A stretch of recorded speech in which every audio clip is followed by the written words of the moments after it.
Le programme commence par le symposium Mérinal, qui est consacré à la présentation de l'étude MAPA des aides. Mérinal a initié en 2017 déjà un projet d'étude clinique observationnelle nationale et multicentrique. L'étude concerne la mesure ambulatoire de la pression artérielle. Les résultats finaux ont été publiés sur une prestigieuse revue indexée et ont été présentés au Congrès européen de pharmacoépidémiologie. Notre panel sera constitué aujourd'hui pour en parler de Hassan Tiouririne, le directeur général adjoint et DRH Mérinal, Mohamed Amin Cherif, directeur médical et marketing, Lamine Mahid, directeur général de Axelis Santé et qui est avec nous en visioconférence, l'investigatrice, le professeur Naïma Hamoudi, chef de service CNMS à Alger, et le professeur Delila Saïd-Ouamer, maître de conférence CHU Mustafa Bacha. Messieurs, dames, bonjour et merci d'être avec nous pour cette toute première présentation du CIFAL 2021. Je commencerai à donner la parole à Hassan Tiouririne, le directeur général adjoint et DRH de Mérinal, pour une petite présentation corporate. Bonjour. Ah voilà, bonjour. Voilà, je me permets de retirer la bavette parce que je pense que la distanciation est suffisante. D'accord. Je parle sous le contrôle de vous, mesdames. Voilà. Donc, je voudrais parler succinctement des laboratoires Mérinal. Mérinal, comme la majorité des professionnels de la santé le savent, existe sur on va dire dans le panorama de la santé depuis 2002. Donc nous avons été premier producteur privé algérien. Nous actuellement toujours dans cette lignée, nous sommes en train de terminer le plus gros complexe pharmaceutique algérien qui est principalement destiné à l'export et en particulier vers l'Europe. Mais je voudrais revenir à la genèse de cette étude. En fait, ça s'est passé en 2015 dans un symposium que nous avions organisé, un symposium sur l'hypertension artérielle. Et de là, en écoutant les intervenants et en s'abreuvant de ce que nous avions entendu, nous avions pris la décision, bien sûr avec nos partenaires, de lancer une étude observationnelle qui était la MAPA.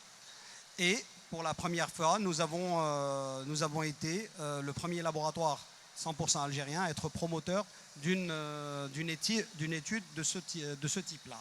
Donc, elle a été répartie sur une centaine de centres en Algérie et elle a couvert plus d'1 millier de patients. Elle s'est déroulée 1 an. Bon, elle s'est déroulée 2 ans puisqu'il a fallu 1 an pour avoir d'abord les autorisations pour la lancer.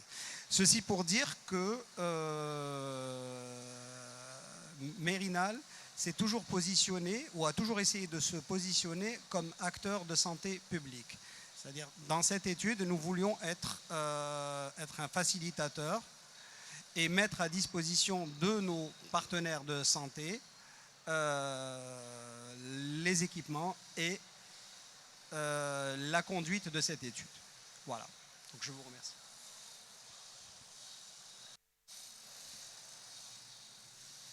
Parfait, merci à Hassan Tiouririne pour cette présentation corporate rapide de Mérinal.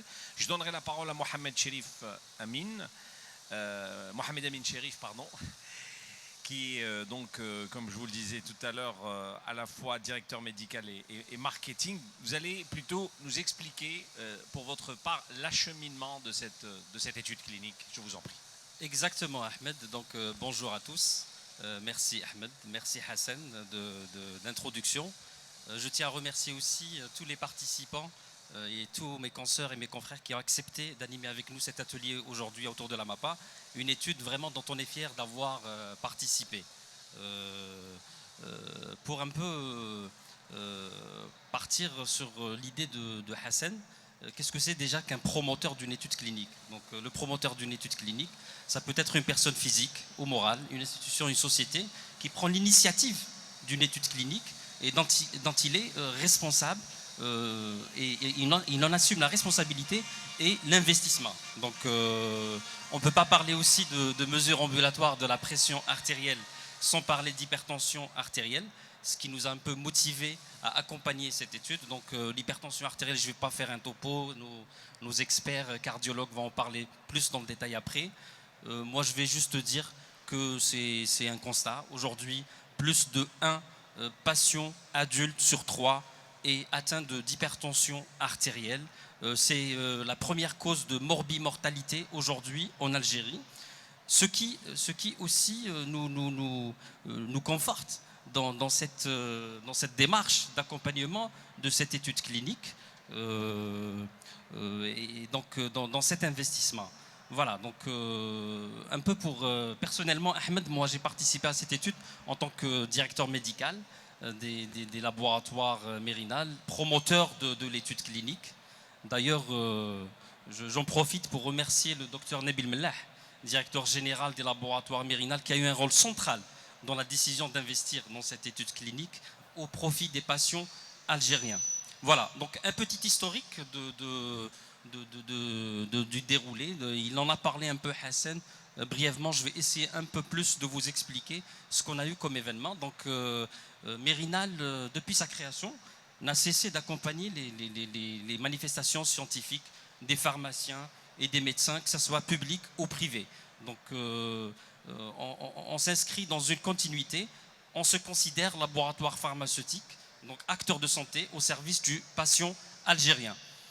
Voilà, donc pour la partie événement, donc il y a eu un événement qui a rassemblé plus de 70 cardiologues, où si je me souviens, il y avait une thématique autour de l'hypertension artérielle, de nouvelles recommandations, puis une thématique autour de la MAPA qui parlait un peu de l'intérêt de la MAPA dans le diagnostic et la prise en charge de l'hypertension artérielle. Donc il y a eu une enquête des pratiques qu'on avait élaborée et par le biais des experts, donc le professeur Naïm Mahmoudi qui est aujourd'hui avec nous sur ce plateau et le professeur Xavier Girard qui est un hypertensiologue international reconnu. Donc les résultats de cette enquête ont été soumis et acceptés lors d'un important événement de statistiques autour de la santé aux États-Unis, à Washington. Donc les résultats et puis l'intérêt qu'a suscité ces résultats nous ont encore motivés à prendre la décision d'investir. Donc comment on a investi? Il y a deux manières, on va dire, l'investissement sur les appareils de mesure ambulatoire de la pression artérielle, où on avait mis à disposition de plus de 100 centres de recrutement de patients, y compris au sud. Je citerai Naama, je citerai Gherdaya, je citerai Djilfa, hein, où il y avait un manque de ces appareils, donc y compris dans le secteur public, parce qu'on avait pris pratiquement 40% du secteur public et 60% du secteur privé. Voilà, donc ça c'est le premier investissement pour que ce ne soit pas un frein à l'avancement de l'étude. Le deuxième investissement consenti, on avait consenti un gros investissement à travers une boîte de recherche clinique donc, qui est Axelis Santé, dont le directeur général, M. Lamine Mahi, est aujourd'hui avec nous en visio. Voilà, donc ça c'est le deuxième investissement qu'on a un peu consenti pour cette étude. Voilà, donc on a vu un peu l'état d'avancement de cette étude et encore avec fierté, on a vu un peu que la réussite de cette étude et la présentation de cette étude lors d'événements importants, à savoir la Société algérienne de cardiologie, la Société d'hypertension artérielle, la Société française de cardiologie, à travers le professeur Naïm Mahmoudi, que je considère un peu le porte-flambeau, l'investigatrice principale de cette étude. Voilà, donc, du coup, pour nous, Mérinal, je pense que la mission a été accomplie. Donc, l'objectif de cette étude était d'avoir des résultats qui pourraient être un peu exploités par la communauté scientifique. Donc le résultat de cette étude était en faveur d'un intérêt certain de la MAPA dans le diagnostic et dans la prise en charge de l'hypertension artérielle. Il y a des chiffres, je laisserai un peu mes consoeurs et mes confrères parler plus des chiffres qu'on retient sur cette étude. Voilà, donc pour ma partie.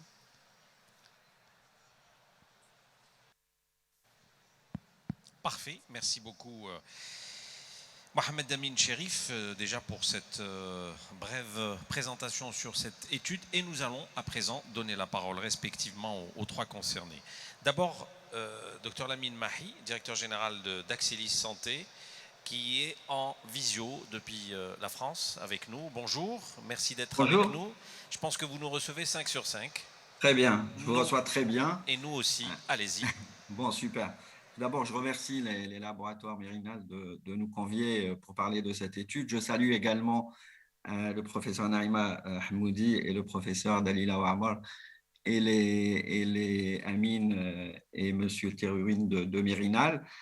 C'est effectivement une occasion de parler de cette étude qui pour nous a été une expérience très enrichissante puisque c'est une des premières études qui a été réalisée en Algérie et comme a été dit de façon tout à fait intéressante, sponsorisée par un laboratoire algérien. Donc l'objectif c'était bien évidemment de générer, et ça c'est très important, de générer des données locales en Algérie pour comprendre les modalités de prise en charge, la typologie des patients et derrière de travailler avec les sociétés savantes pour élaborer des recommandations. Les recommandations existent dans de nombreux pays et leurs objectifs, c'est de faire en sorte que les patients soient traités de façon homogène et c'est tout à fait important pour un pays comme le nôtre, comme l'Algérie, qui est grand. L'objectif, c'est d'avoir une prise en charge qui soit identique, que ce soit à Alger, à Annaba, à Guelma ou à Béchar. C'est un peu ça l'objectif. Donc, pour revenir à l'étude en elle-même, ce qui a été dit est très important, c'est qu'il y a eu une approche qui était méthodique. On a fait une enquête de faisabilité pour essayer de comprendre comment les cardiologues diagnostiquent les patients dans le cadre d'une prise en charge de l'hypertension artérielle. Et derrière cette étude de faisabilité, on a pu identifier la fréquence de l'hypertension qui était de l'ordre de 35% et qui était tout à fait identique à celle des données épidémiologiques qui étaient publiées jusque-là, à savoir une incidence de l'HTA qui était autour de 30 à 35% en Algérie. Donc, après avoir effectivement formulé ce rationnel-là, on est parti sur un protocole d'étude. Je fais juste un petit éclairage pour expliquer que ce type d'étude, c'est une étude observationnelle de vie réelle. Et ce type d'études sont de plus en plus demandées par les autorités réglementaires parce qu'en fait, on se calque sur la pratique courante et on n'est pas dans des logiques d'essais thérapeutiques où il y a des critères qui sont assez contraignants et pour lesquels on va limiter l'inclusion des patients. Donc là, on a été assez large pour vraiment essayer de comprendre la typologie des patients et de positionner, comme ça a été très bien dit, la MAPA dans le diagnostic des patients hypertendus. Donc, une étude nationale multicentrique, c'est-à-dire qu'il y a eu une centaine de centres, des cardiologues de ville, mais également des cardiologues hospitaliers, répartis sur tout le territoire national. C'est très important parce que l'objectif, c'est d'avoir également une représentativité des patients et ne pas se focaliser sur des centres qui drainent beaucoup de patients. Donc, on a essayé effectivement d'être présent un peu partout sur le territoire national pour justement illustrer cette offre de soins qui existe en Algérie. Ce qu'il faut dire également, c'est qu'on a suivi les procédures réglementaires, c'est-à-dire que cette étude a été soumise à un comité d'éthique qui a rendu un avis favorable pour sa réalisation. Suite à ça, on a déposé un dossier au ministère de la Santé et qui a rendu effectivement un accord favorable pour qu'on puisse démarrer cette étude. Donc, comme je l'ai dit, une centaine de centres ont été sélectionnés. Et on avait fait un calcul, parce que dans ce type d'étude, on essaye de faire une estimation de l'effectif sur la base des données qu'on connaît. Et c'est vrai que l'étude de faisabilité nous a permis de se focaliser sur cette incidence de 30% de l'hypertension pour essayer de déterminer un échantillon qui puisse être robuste en termes d'analyse statistique.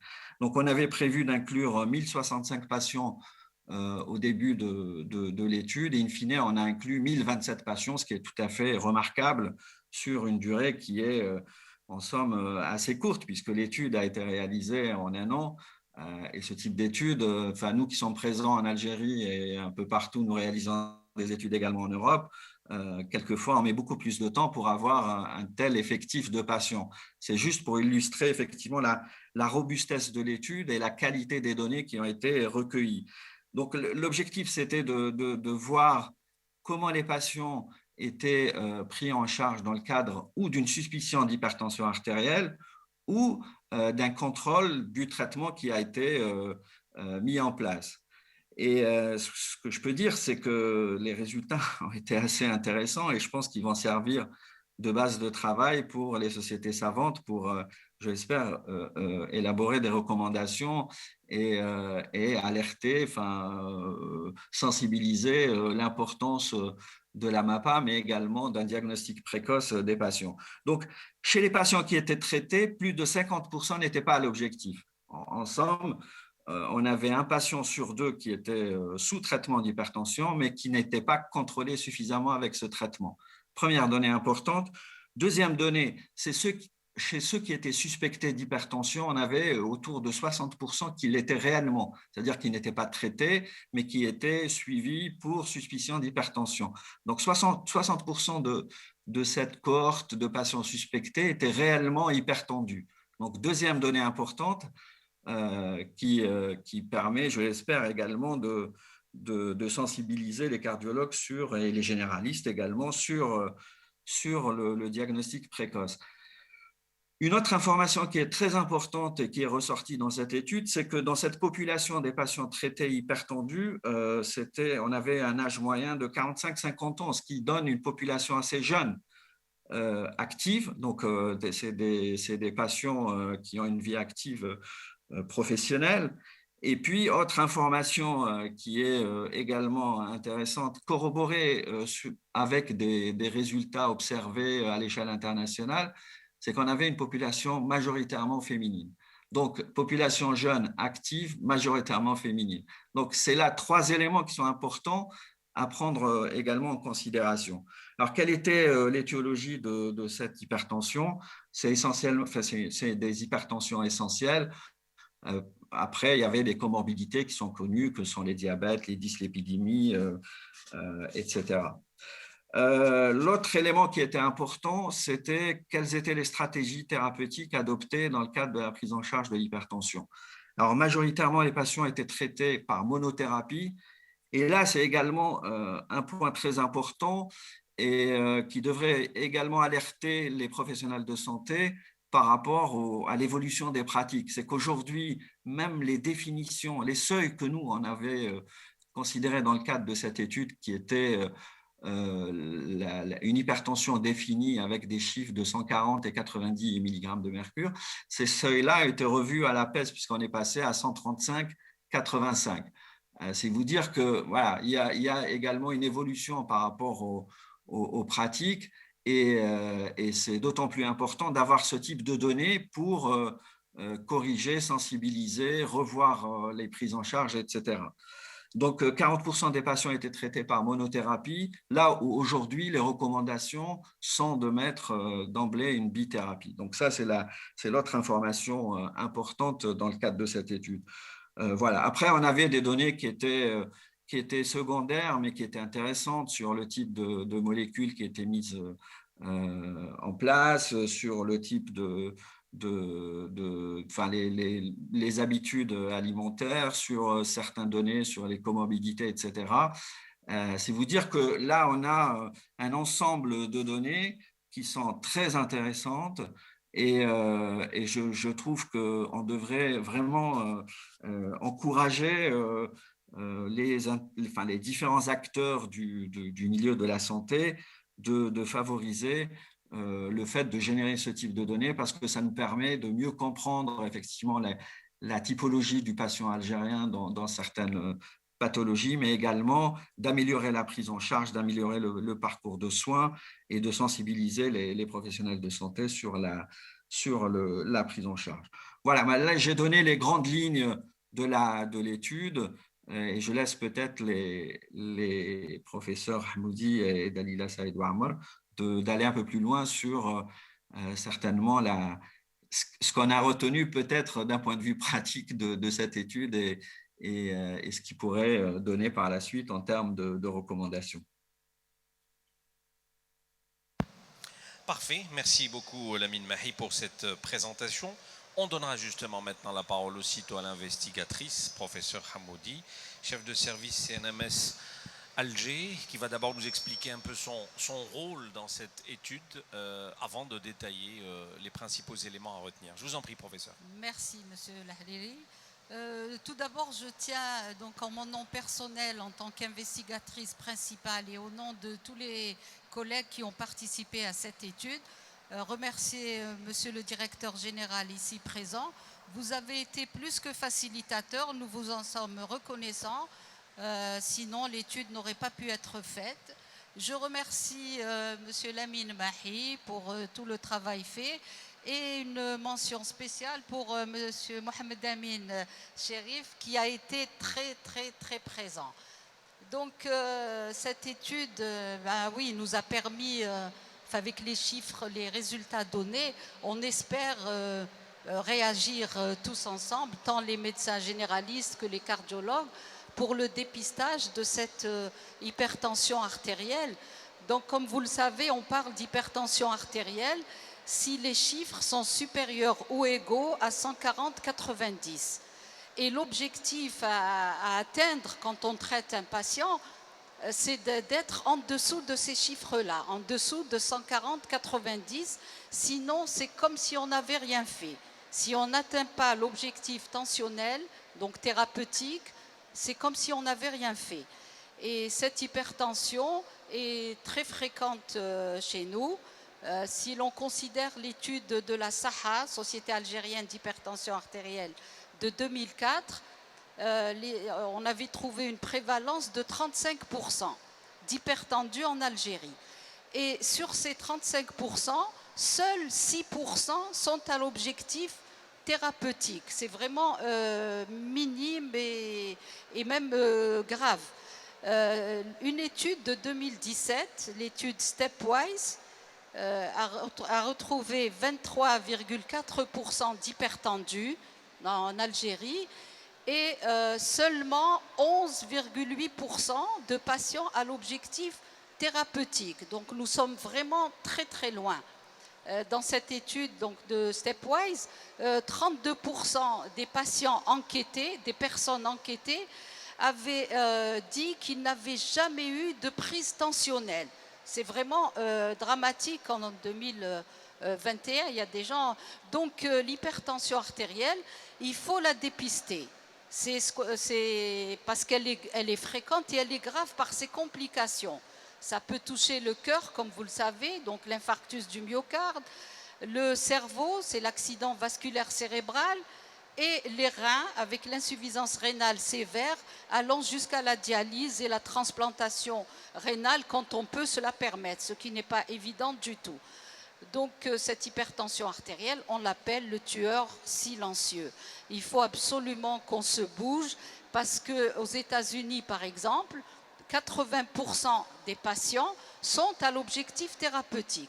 En Europe, de façon générale, ils sont à 40% d'atteinte d'objectifs thérapeutiques.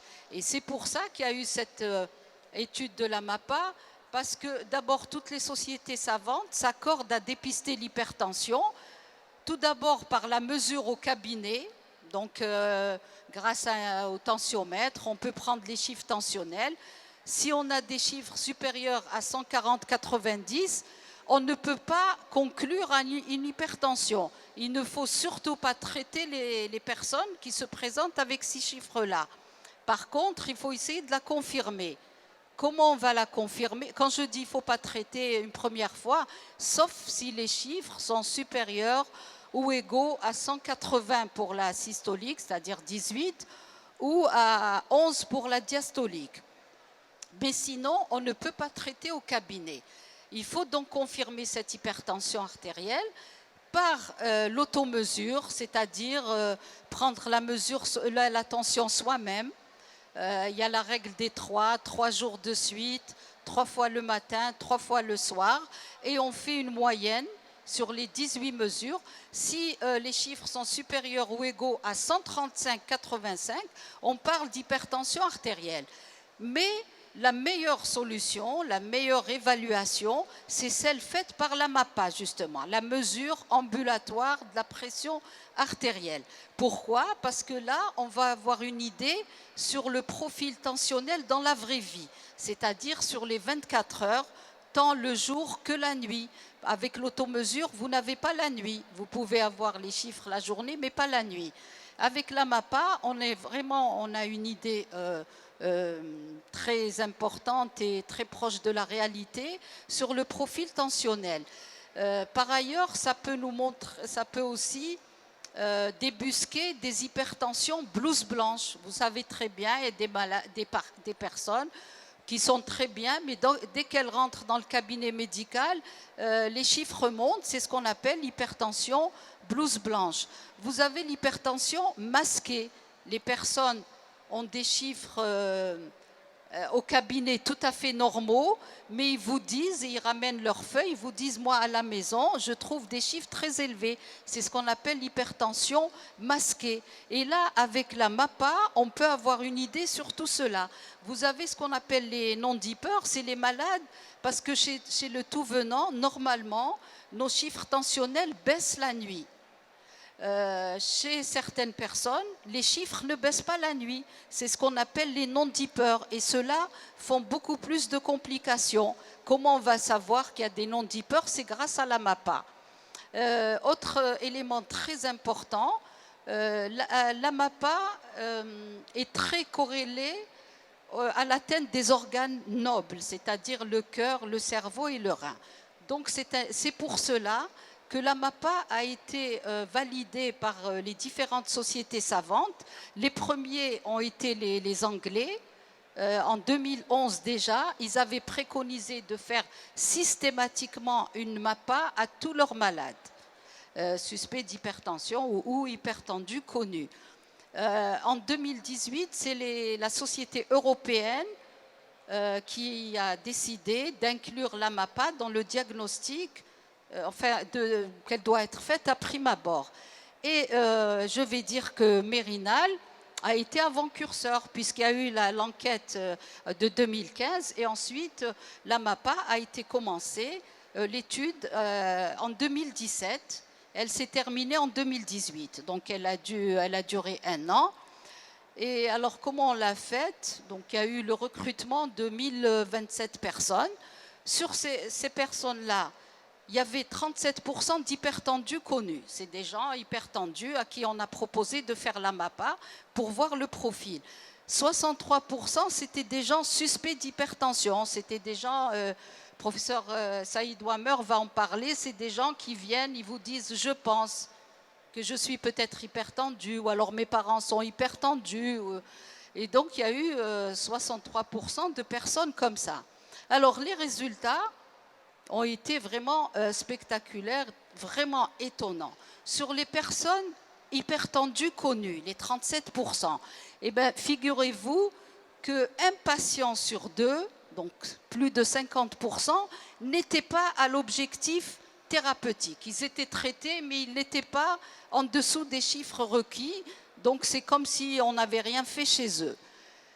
Sur les 63%, de personnes suspectes d'hypertension, on a trouvé que 2 personnes sur 3 étaient réellement hypertendues, 60%. Donc on a dépisté 60% d'hypertendus méconnus qui auraient pu leur hypertension aurait pu être révélée à l'occasion d'un accident vasculaire cérébral ou d'un infarctus du myocarde, et on en voit des comme ça tous les jours.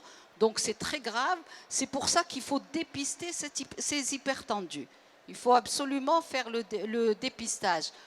Cette étude a eu vraiment des échos très importants, autant national qu'international. Elle a été présentée aux États-Unis, en Espagne, lors des journées européennes de cardiologie 2021 en France. En Algérie, congrès maghrébin de la Société algérienne de cardiologie, la Société algérienne d'hypertension artérielle. Elle a été publiée, et c'est très important quand c'est une publication, parce qu'en fait, c'est les écrits qui se transmettent le mieux. Elle a été publiée dans une revue américaine très prestigieuse, indexée, et elle le sera très prochainement dans la revue de la Société algérienne de cardiologie. Donc, étude vraiment importante et qui a été simple, parce qu'en fait, qu'est-ce qu'on a fait à ces patients-là? On les a vus le premier jour, après un petit interrogatoire, on leur a placé l'appareil MAPA qui nous a été donné gracieusement par les laboratoires Mérinal. Le lendemain, on a revu ces patients, on leur a enlevé l'appareil et on a interprété les données. Et on les a revus à la 6e semaine. Évidemment, les personnes qui étaient hypertendues mais pas équilibrées, on leur a soit modifié le traitement, soit changé. Et les personnes qui ne se savaient pas hypertendues ont été traitées. Et au bout de 6 semaines, on a vu l'évolution de ces personnes-là. Et Dr Lamine Mahi a parlé des différentes thérapeutiques. Donc cette étude a permis de dépister de nombreux hypertendus, a dépisté donc des hypertendus méconnus, des hypertendus connus mais pas bien traités. Elle nous a révélé aussi qu'on n'était pas aux recommandations internationales, parce que maintenant toutes les recommandations internationales disent qu'il faut, chez certains cas, les diabétiques, dyslipidémiques, etc., qu'il faut commencer par une bithérapie, c'est-à-dire une association de 2 molécules. Or, dans l'étude, 60% des patients étaient sous une seule molécule, la monothérapie. Ça, c'est de notre faute à nous, médecins. C'est ce qu'on appelle l'inertie thérapeutique. Les médecins sont un petit peu frileux, ils préfèrent commencer par une monothérapie, mais on fait perdre du temps aux malades. Elle nous a aussi montré que parmi les classes thérapeutiques, il y a une classe importante, mais les inhibiteurs d'enzymes de conversion, qui ne sont placés qu'en 4e position.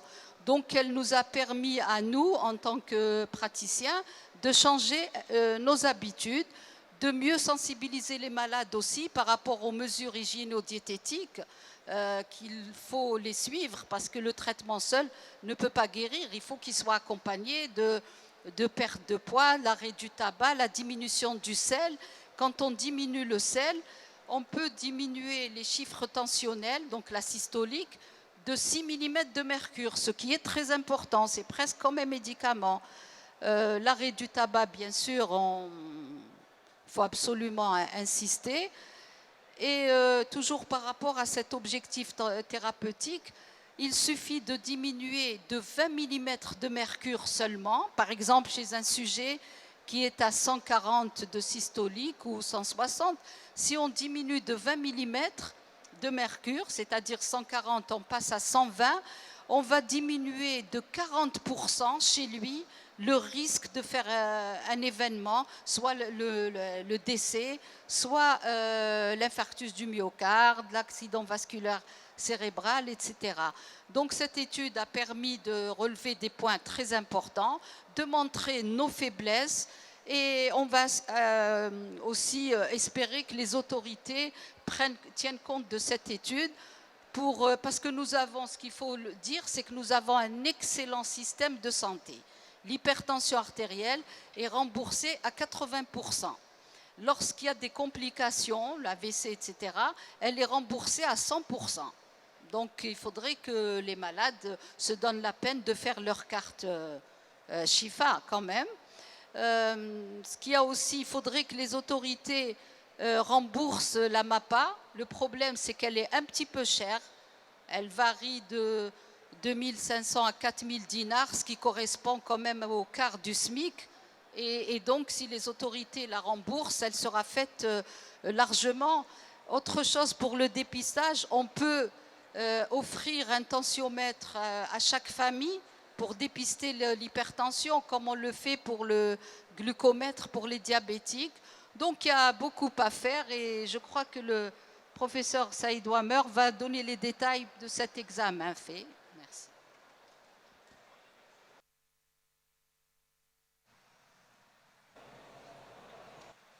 Merci beaucoup, professeur Hamoudi. Et justement, sans plus tarder, la parole est donnée au professeur Saïd Ouamer, qui va un peu poursuivre dans la même configuration. Je vous en prie. Merci à vous et merci au laboratoire Mérinal de m'avoir invité à cette manifestation très importante. Je voudrais d'abord rappeler donc les gens qui sont ici présents que la pression artérielle n'est pas stable durant la journée. Donc il y a des variations nictémérales qui vont se voir aussi bien chez le normotendu que chez l'hypertendu. Donc il ne faut pas s'imaginer qu'on a le même chiffre tensionnel tout au long de la journée et de la nuit. Donc, chose qui est méconnue par beaucoup de gens. Donc, et puisqu'il y a cette variabilité tensionnelle, donc une pression artérielle, même quand elle est prise de façon rigoureuse, elle ne pourra pas refléter de façon réelle le profil tensionnel de notre malade. Et c'est pour cela d'ailleurs que la mesure ambulatoire de la pression artérielle et l'automesure ont leur place dans le diagnostic et la prise en charge d'un patient hypertendu. Donc, les sociétés savantes, depuis 2018, avaient recommandé non seulement la prise tensionnelle au cabinet après un repos de 5 minutes, en position assise, donc le dos et le bras soutenus. Donc on prend une tension, on prend même 3 tensions et on fait la moyenne des 2 dernières. Donc c'est pour la prise tensionnelle déjà au cabinet. Et ensuite, pour confirmer l'hypertension artérielle, soit on va refaire donc les prises tensionnelles lors d'autres visites, mais si c'est possible, il faudra réaliser, donc les sociétés savantes recommandent la prise tensionnelle en dehors du cabinet, qui sera réalisée soit par l'automesure, soit par la mesure ambulatoire de la pression artérielle. Et sachez que bien sûr, puisque la mesure va être faite à domicile du malade ou en dehors du cabinet, les seuils vont être différents que ceux au cabinet. Donc au cabinet, on parle d'hypertension artérielle à chaque fois que les chiffres tensionnels sont supérieurs ou égaux à 140/90, mais quand on réalise une automesure, les chiffres vont être à la baisse. Donc on dira que le patient est hypertendu dès qu'il présente des moyennes tensionnelles au-delà de 135/85. Et concernant la mesure ambulatoire de la pression artérielle, donc le patient est considéré hypertendu si la moyenne des 24 heures dépasse 130/80, si la moyenne de la journée dépasse 135/85 et si la moyenne de la nuit dépasse 120/70. Donc voici déjà pour le diagnostic de l'hypertension. Mais bien sûr, ces prises tensionnelles en dehors du cabinet vont dépendre de beaucoup de facteurs. Donc on ne va pas les demander à tous les patients parce que tout dépend de la faisabilité de ces examens qui pourraient être coûteux et qui ne pourraient pas être disponibles. On n'a pas tous les patients qui posséderaient un tensiomètre chez lui et on ne peut pas se permettre aussi de pratiquer une MAPA à tous les patients. Donc tout dépend, c'est au cas par cas, mais dès que c'est faisable, on va encourager la faisabilité de l'automesure et de la mesure ambulatoire de la pression artérielle. Par ailleurs, les indications de la mesure ambulatoire de la pression artérielle, donc on avait parlé de la confirmation du diagnostic d'hypertension artérielle, mais aussi elle a de nombreuses autres indications. Donc à savoir, comme avait dit notre collègue professeur Hamoudi, donc diagnostiquer l'hypertension blouse blanche. Beaucoup de patients peuvent être des chiffres tensionnels élevés alors qu'ils ne le sont pas, alors qu'ils ne sont pas hypertendus. Donc ça serait dommage de poser le diagnostic à tort et surtout de prescrire un traitement médical à ces patients-là qui ne nécessitent pas de prise en charge thérapeutique. Donc en faisant cet examen, on élimine l'hypertension blouse blanche et donc on dira qu'au patient qui n'est pas hypertendu, ces patients-là néanmoins ne devraient pas être perdus de vue. Parce qu'il y a des études qui ont suivi les hypertendus blouse blanche. Il s'avère que près de la moitié d'entre eux deviennent hypertendus dans les 5 ans. Donc un patient qui fait de l'HTA blouse blanche, on ne le lâche pas dans la nature, mais on le revoit périodiquement, toutes les 2 années par exemple, et on refait le point chez ces patients-là. comme également avait dit notre collègue, il faut démasquer l'HTA masqué. C'est une hypertension qui est très dangereuse, vu que les chiffres tensionnels sont tout à fait normaux au cabinet, et puis ils s'élèvent en dehors du cabinet. Et quand les chiffres tensionnels s'élèvent, il y aura une atteinte des organes cibles avec une augmentation des événements cardiovasculaires. En dehors de ces indications, nous en avons plein d'autres chez la femme enceinte pour faire le diagnostic et pour le suivi d'une HTA gravidique, pour faire le diagnostic, pour confirmer le caractère résistant d'une hypertension. Une hypertension artérielle est résistante quand le patient n'est pas aux objectifs tensionnels avec une trithérapie associant un diurétique. Et chez ces patients-là, donc on doit confirmer cette résistance au traitement avec une mesure ambulatoire de la pression artérielle. Également, on a d'autres indications quand le patient présente des symptômes qui sont en faveur d'une hypotension, que ce soit sous traitement médical ou même sans traitement. Donc, beaucoup de patients, les sujets âgés, présentent une hypotension orthostatique. Ils peuvent avoir donc, des vertiges, des épisodes de déséquilibre. Il faudra donc rechercher ces épisodes d'hypotension artérielle. Nous avons également d'autres indications, comme par exemple un patient à haut risque. Un haut risque cardiovasculaire, on a mis un traitement et on voudrait vérifier si ce patient est aux objectifs tensionnels. Donc, on a le droit de prescrire cet examen également. Quand on veut savoir ce qui se passe la nuit, le malade peut effectivement être bien équilibré la journée, mais il se peut qu'il présente des chiffres tensionnels élevés la nuit. On ne peut pas le savoir. Et c'était le cas justement d'un de mes patients qui avait des chiffres tensionnels tout à fait équilibrés, mais quand j'ai fait le bilan lésionnel, le bilan de retentissement de l'hypertension, il s'avère qu'il avait des lésions au fond d'œil, donc ophtalmologiques. Au fond d'œil, il y avait des lésions au fond d'œil, qui laissait présager que le patient n'était pas équilibré. Et pourtant, l'automesure était tout à fait correcte. Et le fait d'avoir réalisé la MAPA, donc il s'est avéré que le patient était déséquilibré pendant la nuit. Et c'est ainsi que ça nous a poussé à rajouter une thérapeutique le soir pour mieux équilibrer notre malade. Donc vous voyez que finalement, les indications, elles sont très larges, mais il ne faut pas aussi être dans l'abus. Parce que je vois des confrères demander des MAPA à tort et à travers, comme par exemple un patient qui est envoyé avec des chiffres de 220 de systolique et 120 de diastolique, et nous dire, voilà, faites-nous une mesure ambulatoire de la pression artérielle le plus tôt possible, parce qu'on doit traiter ce malade donc l'état est urgent. Mais il faudrait que les gens sachent qu'une hypertension sévère peut bénéficier d'une thérapeutique d'emblée. Donc dès la première visite, on a le droit de traiter ces malades-là. On ne va pas perdre de temps, demander une mesure ambulatoire de la pression artérielle et perdre du temps avant de les traiter, parce qu'entre-temps, le malade peut faire des complications graves comme l'accident vasculaire cérébral ou un autre événement cardiovasculaire. Donc ceci, déjà, donc là j'ai parlé dans le volet diagnostic de l'hypertension artérielle.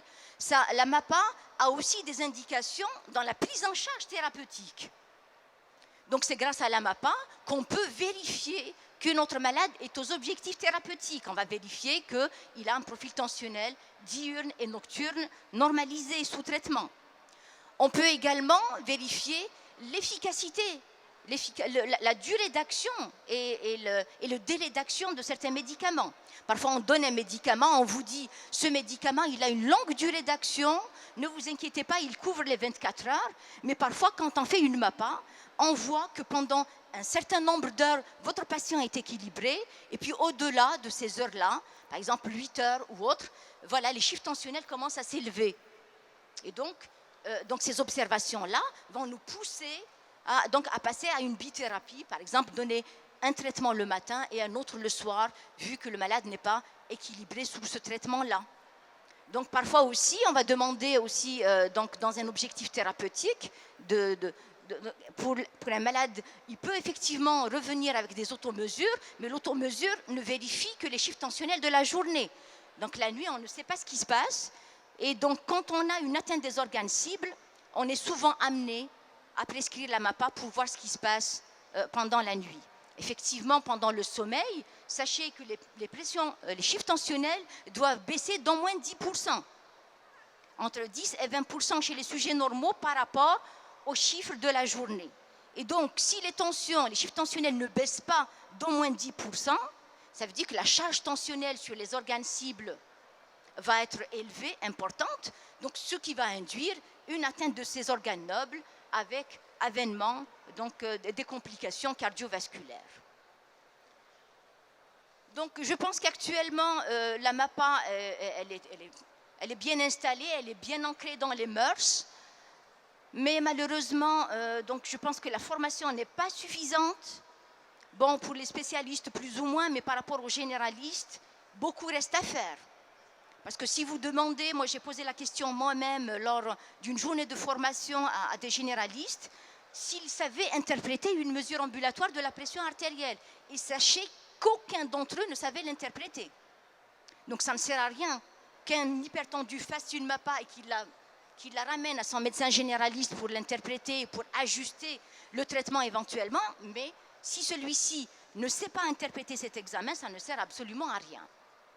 Donc je pense que la MAPA n'est pas spécifique aux médecins spécialistes. Il faudra vulgariser l'examen, il faudra que tout le monde sache l'interpréter, et ceci pour une meilleure prise en charge des patients hypertendus. Donc voilà, je vous remercie. Merci beaucoup pour cette présentation. Alors, je ne sais pas si vous avez encore des éléments à rajouter pour conclure, au moins un dernier mot. Oui, Mohamed Cherif. Merci Ahmed. Voilà, donc nous, au final, on peut dire qu'on est heureux d'avoir participé à une telle étude. Déjà, en voyant un peu l'exposé de nos deux chers professeurs qui ont voulu assister avec nous aujourd'hui pour l'animation de cet atelier, que c'était important de participer quand même à cette étude. Donc ça nous permet d'avoir notre petite contribution dans l'effort collectif de la prise en charge de l'hypertension artérielle. Je finis juste par remercier les personnes qui n'ont pas pu être présentes avec nous et qui ont aussi participé à cette étude. Entre autres, le professeur Salim Brda, qui pour des raisons professionnelles n'a pas pu assister, le professeur Manamani de Annaba, et puis voilà, tous les participants, investigateurs à cette étude clinique. Je remercie les organisateurs du salon du CIFAL. Merci Yassine Loubert de nous avoir donné cet espace. Je remercie le public du CIFAL, entre autres les pharmaciens, les médecins, les distributeurs en pharmacie, les étudiants, nos collègues laboratoires pharmaceutiques aussi, que je remercie. Et je finis aussi par présenter mes condoléances à tous les victimes de la Covid-19, en particulier la grande famille des pharmaciens et des médecins qui ont payé quand même un lourd tribut. Il faudrait faire attention à eux en faisant attention et en appliquant les gestes barrières. Voilà. Très bien. Donc, merci beaucoup, et on ne cessera jamais assez de le dire. Merci à ce formidable panel et ce sympo mérinal que vous pouvez applaudir. Merci à tous pour ces témoignages et ces explications. Merci à vous. Vous pouvez regagner l'assistance.